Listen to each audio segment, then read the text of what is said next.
হালকারে। আর কতদিন বাপের হোটেলে খাইবি? ঘর থেকে বাইরে ইনকাম কর। ঠিক আছে বাবা, আমিও দেখাই দিব আমি পারি। মা, আমি যাই, তোমরা ভালো থেকো। যাস না রে বাবা। সৃষ্টিকর্তা, আমার একটু শক্তি দাও, একটু এই গাছের নিচে বিশ্রাম নিই।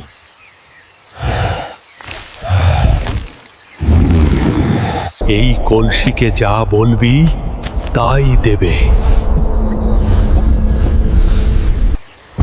খুব সুন্দর স্বপ্ন। ও, এটা কি সত্যি? গিয়ে দেখি তো পনো। এটা তো সত্যই জাদুর কলসি। সৃষ্টিকর্তা কি যে করেন। জাদুর কলসি, আমার জন্য 1 বস্তা টাকা দাও। ওয়াও, কি জিনিস রে বাবা! দেখো কি জিনিস নিয়ে আইছি, জাদুর কলসি। আমাদের আর অভাব থাকবে না। জাদুর কলসি।